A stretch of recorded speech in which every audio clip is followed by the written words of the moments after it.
Hey guys, and welcome back. I'm Rachel O'Leary, and today I'm working on editing some footage from a recent event that I went to.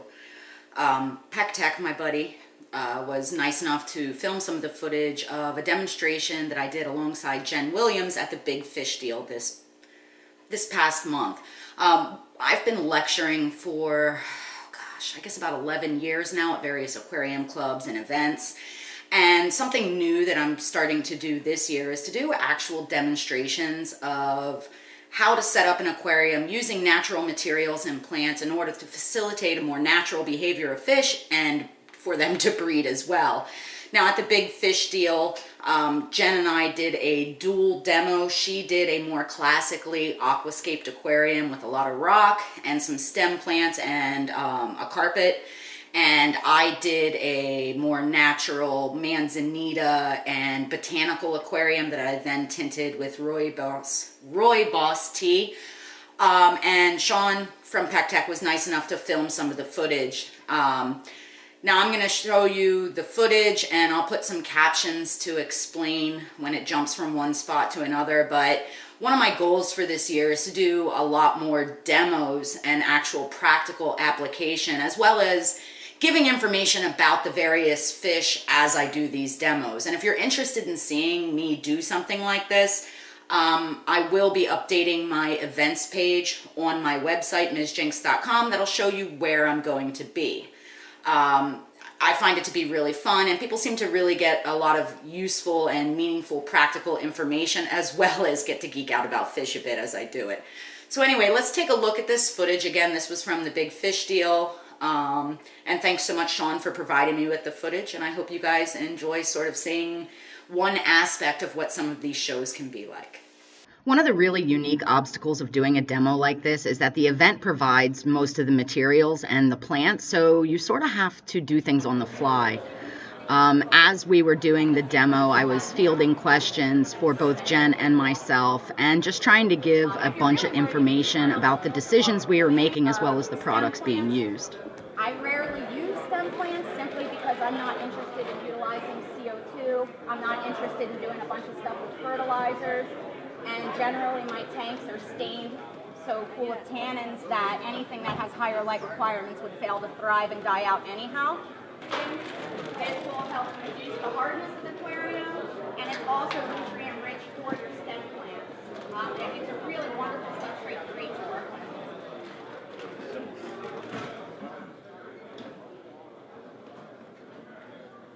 But I decided, since I'm going to be using all the botanicals and staining the water, I thought that the lighter color sand would be just interesting to try. We'll see. Another really unique obstacle of doing one of these things is that you're trying to aquascape and manipulate materials and sort of figure out what you have to work with, and also engage the audience, keep the conversation going, and field questions. I particularly enjoy this aspect, but I could see how it would be a real challenge for a lot of folks. I think YouTube has really helped me be able to multitask in this way. If you guys have ever bought plants at a club or at an auction and you take it home, and then almost always you get some sort of free gift, And if you really want to avoid that, the very best way to do so is through tissue culture. The other thing that's nice is that there is a really huge variety of species of plant that have become available that otherwise wouldn't be, because these can get passed through international borders because they have certifications that say they are completely disease, pest, and algae free. So there's absolutely no risk by bringing them into our environment from other countries.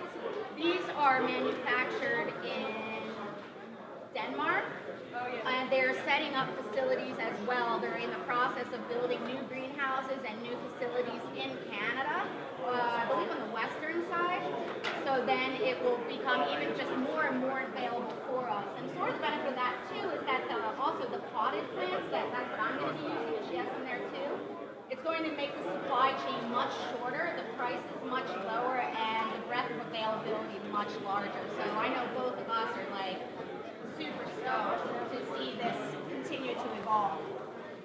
The really cool thing about the tissue culture plants is they're growing in a nutrient-rich medium. They're ready to explode when you plant them. They've got all that stored energy. Nuts.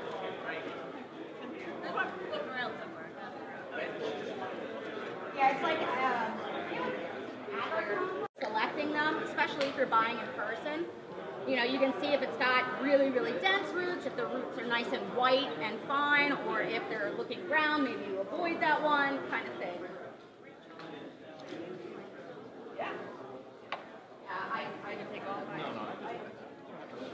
Yes. It doesn't look like much, but it's too cool. You can't see anything. You can't see anything there. Thought I was being loud enough. Sorry. No one's ever told me I'm too quiet before.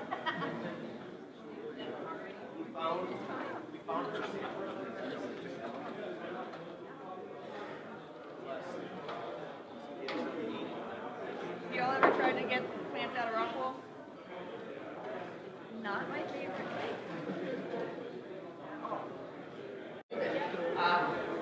It's a preservative. It is. Basically, it's an algaecide, which is why it kills algae.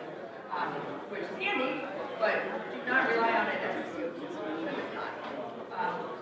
There are a lot of plants that will grow just fine without CO2. You don't need it. And if you plan what you're doing, and you know what. I always tell people to be aware of their aquatic neediness, how much they're willing to tolerate with a tank. If you want to spend 3 hours a week trimming, get stem plants for a while. If you don't, you just want it to maintain and just go on its own thing. Do like what we're doing here. These are going to be super low maintenance tanks. You've got cribs, you've got your Java mosses. They'll be long-term sustainable without a lot of maintenance.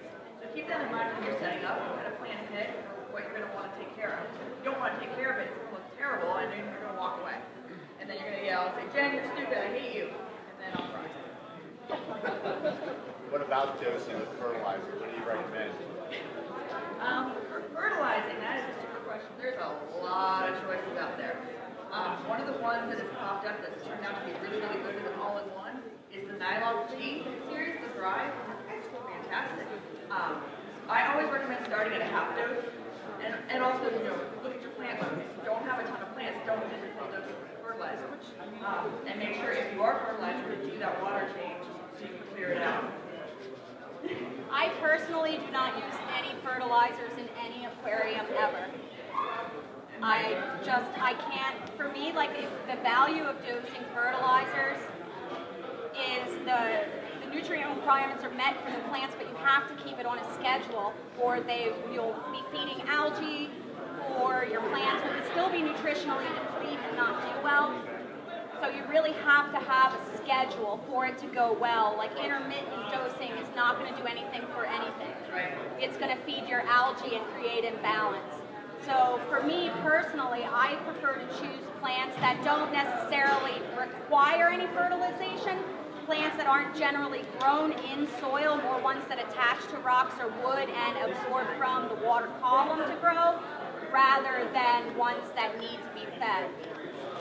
So if you're doing something like swords, or if you're planting a thicket of crypts in your soil, you could certainly, or in your sand, you could certainly use something like root tabs as well for those heavy root feeders.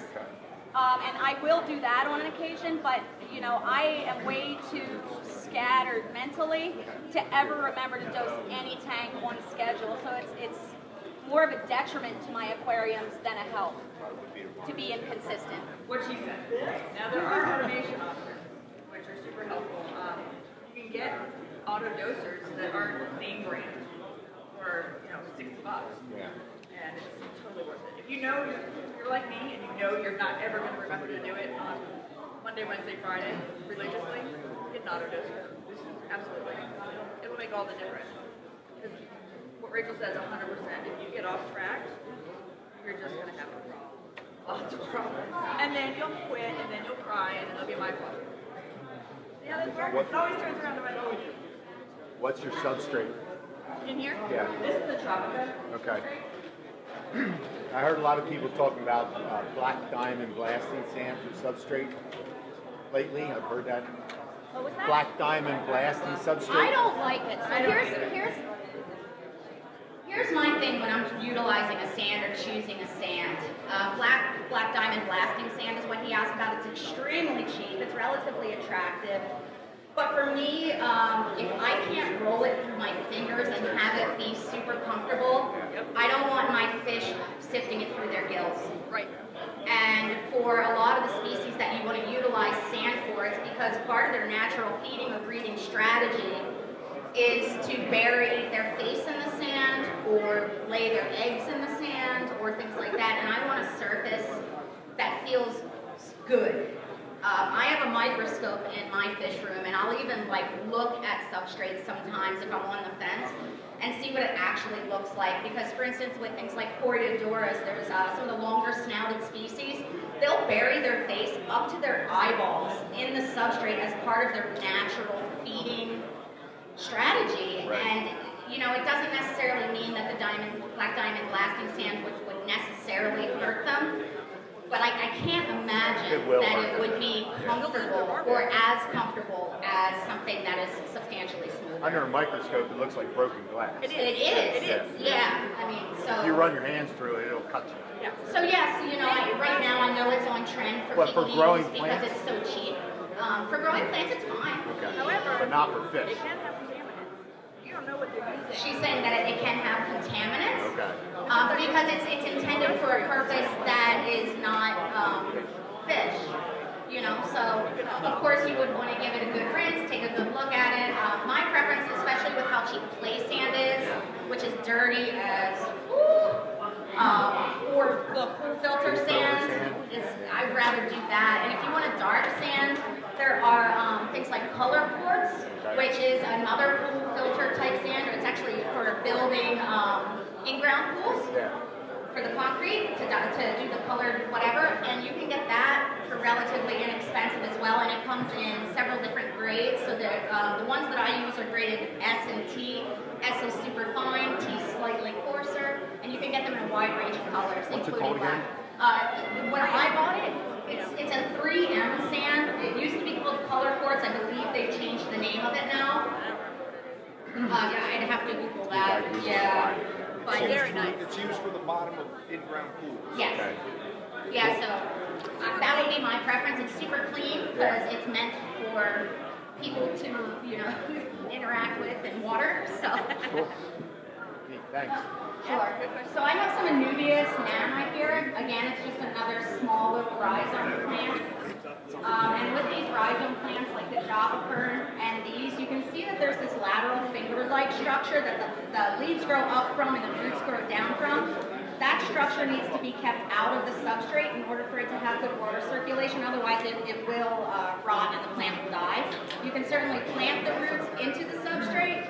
I prefer to, again, just to keep wedging things wherever they look like they'll stay put, and go from there. Do you trim those long roots off? Yes, I do. Everyone that has to take care of it. It's in your house, so choose what you like and do what you like.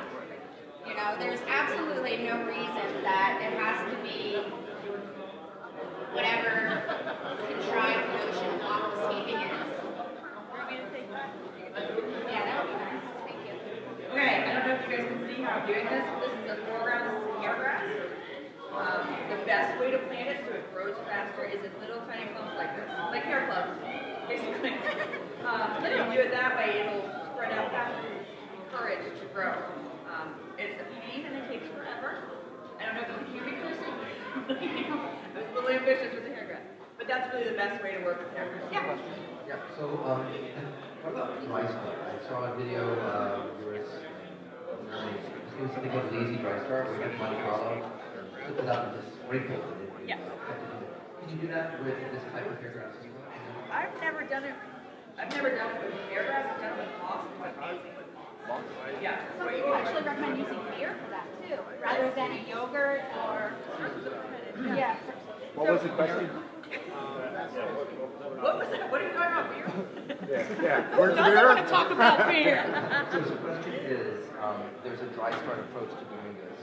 The tinctures are right now. What you can do is, for some species, you can actually get the plant, get moss or Monte Carlo, and you chop it up really fine. Have Ovicinquas thrive in your aquarium is to utilize botanicals or leaf litter because they will graze on This one's a couple years old, so you get a good deal and they on don't have to expend a lot of energy to do so. So they can sit there and eat and vibrate when they're usually pretty thin from the store.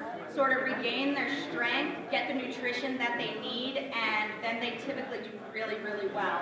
So even if they're in your quarantine aquarium, when you're getting them, it's a really good idea to at least drop a leaf in there for them. It could be an oak leaf, it could be a maple leaf, it could be a guava, mulberry. You know, oaks in this area especially are really easy to find. You just want to make sure you're getting them dried, so when they've fallen off the tree dead, and also that they're from an environment that they're not utilizing pesticides. And just to be on the safe side, give them a boil. Or you can buy them from someone like Tannin, who has these really cool, like, curated packages that you can get. But especially for those grazers, especially when they're freshly introduced from import, the very best thing you can do for them is give them surfaces that are growing biofilm that they don't have to work hard to eat. And really the difference is night and day. A lot of times they won't take the prepared foods. So just a little pro tip for you. You said that's a banana stem? This is a banana stem. Okay, off a regular banana? Banana tree? Banana tree? Yeah, not the one Not at that yeah, but it's what grocery store. I would assume. I really like these for shrimp. In my shrimp aquariums, these are one of my absolute favorite botanicals because all the little baby shrimp get all in the stem. These do tend to get a little bit soft and pliable quicker than some of the others. Leaf litter you'll generally need to replace about once a month, maybe a little longer, but most of these other thicker, heavier botanicals can last months to years. So you may scoff at the idea of paying $5 for a pod that like fell in the jungle and someone threw in a box. But the reality is especially these thicker botanicals, again, they're going to be, I use them as feeding dishes, especially in my shrimp aquariums, but they're also great spawning surfaces. And I chose these in particular because apistogramas like to go inside places and guard their babies, and you should be able to cover the entrance to that cave with your thumb so that they can guard their eggs or fry adequately. So I stuck some of these in there. They'd lay their eggs on the roof. I'm going to lay some leaf litter over it, but it allows them to have that correct hole size to be able to guard their eggs. And that is Very neat. I don't remember. It's some sort of It's a seed pod. capsulo pod. On Tannen's website, what's really cool is that they have the descriptions, all of these, of what they actually are, not some like marketing gimmick saying apisto pod. You know, it's whatever they really are, and because of that, I cannot remember anything. But you can go there, and he has a lot of really great information about where they come from. They're all ethically sourced, you know, hand curated, hand packed, and just great information about utilizing botanicals and tints in your aquarium. Yeah. And they're a great supporter of the hobby. Huge support, especially of this event. They support When you were talking about boiling products, like oak leaves or whatever, does that take away any of the natural goodness of the... So he asked, does boiling take away any of the natural goodness? And the answer is yes. I'm going to show you a way to reintroduce the color that you're reducing. The thing that you need to think about, though, is especially depending on where you found it, when you boil it, it's sterilizing, but it's also taking off any surface dust or things like that that are concentrated on the surface of the botanicals. So in my mind, it's really important to remove that. And they will continue to release tannins and humic substances the entire time they are decomposing, breaking down, and in your aquarium. So for me, it's much better to remove any possible impurities from where they were naturally found than it is to have that initial burst of tannin that I can replace with a cup of tea.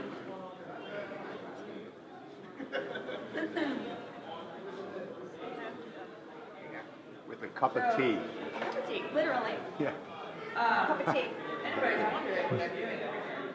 So I'm trying to create a little bit of depth to this, and one of the ways you can cheat, if you've got a tank that's over 12 inches from front to back, is if you ever got a window at the distance, everything in the distance is smaller, right?